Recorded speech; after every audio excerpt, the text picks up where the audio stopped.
വലിയ കറാമത്ത് എന്നൊക്കെ പറയുമ്പോൾ നമുക്ക് ഇപ്പോൾ ഏറ്റവും കൂടുതൽ കേരളത്തിൽ ഓർമ്മ വരുന്ന പേര് സി എം വലിയുള്ളാഹിയുടെ ആയിരിക്കും. സി എം വലിയുള്ളാഹിക്ക് മുൻപും പിൻപും ഒരുപാട് ഇതുപോലത്തെ വലിയന്മാര് ഉണ്ടായിട്ടുണ്ടാവും, ഉണ്ടാവാൻ സാധ്യതയുണ്ട്. എന്നാൽ ഏറെക്കുറെ എല്ലാ വലിയന്മാർക്കും ഉണ്ടായിരുന്ന ഒരു പൊതു സ്വഭാവം അല്ലെങ്കിൽ ഒരു പൊതു പ്രത്യേകത, അത് വിശദീകരിക്കാൻ വേണ്ടി ഒരു രണ്ട് മൂന്ന് വലിയന്മാരുടെ മുൻ കടന്നുപോയ രണ്ട് മൂന്ന് വലിയന്മാരുടെ ചില പ്രത്യേകതകൾ നമ്മളോട് പറയാണ് ഇന്ന് എന്റെ കൂടെയുള്ള ഉസ്താദ്. വീരാനൗലിപ്പാപ്പ ഒരു മൗലിദിന് വേണ്ടി പോവുകയാണ്. ആ സമയത്താണ് കുഞ്ഞിമൂസ മുസ്ലിയാര് സൈക്കിളും ചവിട്ടിക്കൊണ്ട് ഇങ്ങനെ വരുന്നു. അദ്ദേഹം ജദുബിന്റെ ഹാലിലുള്ള ആളാണ്. കുഞ്ഞിമൂസ മുസ്ലിയാര് സൈക്കിളിലാണ് യാത്ര ചെയ്യാറ്.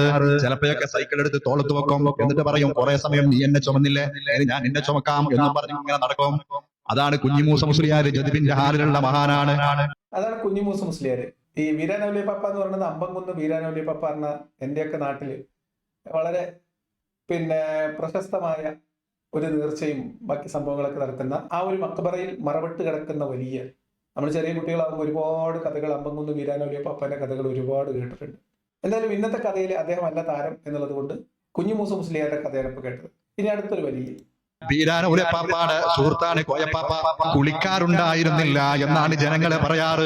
കുളിക്കാത്തൊരു മനുഷ്യനായിരുന്നു. പക്ഷേ ബഹുമാനപ്പെട്ട കോയപ്പാപ്പയുടെ ദേഹത്ത് ഒരു ചേറും ഉണ്ടായിരുന്നില്ല. വസ്ത്രത്തിലോ ഡ്രസ്സിലോ ശരീരത്തിലോ ഒന്നും ഒരു അഴുക്ക് പോലും ഉണ്ടായിരുന്നില്ല. വീരാനൗലിപ്പാപ്പന്റെ രണ്ടാമത്തെ കൂട്ടുകാരന്റെ കഥയാണ് ഇത്. കോയപ്പാപ്പ. കോയപ്പാപ്പയാണെങ്കിൽ കുളിയില്ല, നനയില്ല, ഒന്നുമില്ല, അങ്ങനെ ഒരു ഹാലിലാണ്. പക്ഷെ കുളിച്ചില്ലെങ്കിലും കുഴപ്പമൊന്നുമില്ല, ചെളിയൊന്നും ഉണ്ടാവില്ല. അത് തീരെ കുളിക്കാത്ത മനുഷ്യന്റെ ശരീരത്തിൽ എങ്ങനെയാ ചളി ഉണ്ടാവുക വലിയരെ? ആകെ നനഞ്ഞാൽ പിന്നെ കുളിരില്ല എന്നാണല്ലോ. എന്തൊക്കെ ആയാലും അഴുക്കില്ലെങ്കിലും കുറെ കാലമായിട്ട് കുളിക്കാതെ നടക്കുന്ന ഒരാളെ കണ്ടപ്പോൾ നാട്ടുകാർ വിചാരിച്ചു ഇയാളൊന്ന് പിടിച്ച് കുളിപ്പിച്ചളയാം. അങ്ങനെ നാട്ടുകാരെല്ലാരും കൂടെ സംഘടിച്ച് കുളിയും നനയില്ലാത്ത കോയപ്പാപ്പാനെ ബലമായി പിടിച്ച് കുളിപ്പിക്കാൻ ശ്രമിച്ചു. നാട്ടുകാരെല്ലാരും കൂടി കോയപ്പാപ്പാനെ കുളിപ്പിക്കാൻ വേണ്ടി ശ്രമിച്ചു. കോയപ്പാപ്പാനെ പിടിച്ചു വലിച്ചു കൊണ്ടുപോയി കുളിപ്പിക്കാൻ വേണ്ടി ശ്രമിച്ചപ്പോ കോയപ്പാപ്പ പറഞ്ഞു, അതിന് നിങ്ങളെ കൊണ്ട് പറ്റൂല മക്കളെ. കോയപ്പാപ്പ പറഞ്ഞു, എന്നെയാ ഇന്ന വെള്ളിയാഴ്ച ബുധനാഴ്ച ആവട്ടെ എന്നിട്ട് കോയപ്പാപ്പ തടി സലാമത്താക്കി. അപ്പൊ അതാണ് കോയപ്പാപ്പ. ഇനി കോയപ്പാപ്പനെ കുറിച്ച് നന്നായിട്ട് അറിയാവുന്ന ആലുവയിലുള്ള വേറൊരു പാപ്പാന്റെ അടുത്ത്, വേറൊരു ഔലിയന്റെ അടുത്ത് ചില ആവശ്യങ്ങളുമായിട്ട് മലബാറിൽ നിന്ന് ചില ആളുകൾ അങ്ങോട്ട് പോയി. അപ്പൊ അവിടെ ഇരിക്കുന്ന ഒരു വലിയാണ് മൂന്നാമത്തെ താരം. ബഹുമാനപ്പെട്ട കോയപ്പാപ്പ വലിയ മഹാനാണ്.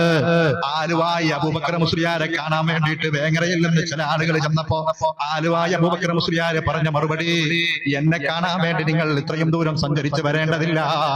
എന്നെ പോലത്തെ ഒരു പിരാന്തൻ നിങ്ങളുടെ നാട്ടിലുമില്ലേ കോയ, അദ്ദേഹത്തെ പോയി കണ്ടാ മതി എന്ന് പറയാറുണ്ടായിരുന്നു. അപ്പൊ കോയപ്പാപ്പന്റെ നാട്ടിൽ നിന്ന്, കോയപ്പാപ്പന്റെ അടുത്തുനിന്ന് അല്ലെങ്കിൽ അവിടെ ആ പ്രദേശത്തു നിന്നുള്ള ആളുകൾ ആലുവയിലുള്ള ഒരു വലിയ അടുത്ത് ചെന്നപ്പോൾ വലിയ പറഞ്ഞു, നിങ്ങൾ എന്തിനാണ് ഇത്രയും ദൂരം കഷ്ടപ്പെട്ട് ഇങ്ങോട്ട് വരുന്നത്? അവിടെ കോയപ്പാപ്പല്ലേ, എന്നെക്കാളും വലിയ പിരാന്തൻ അല്ലെങ്കിൽ എന്നെ പോലുള്ള പിരാന്തൻ അവിടെ ഇല്ലേ?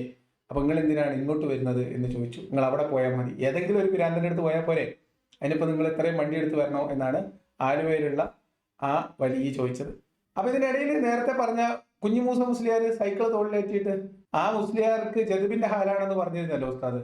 ഈ ജദുബിന്റെ ഹാൽ എന്ന് പറഞ്ഞാല് ശുദ്ധ മലയാളത്തിൽ ഭ്രാന്ത് എന്ന് തന്നെയാണ് അർത്ഥം. അപ്പൊ വലിയന്മാരുടെ ഒരു പൊതുഗുണം ഇതാണ്. അതൊന്ന് പറയാൻ വേണ്ടിയിട്ടാണ് ഉസ്താദ് ഇത്രയും വിശദമായിട്ട് ഈ കാര്യങ്ങളൊക്കെ പറഞ്ഞു തന്നത്.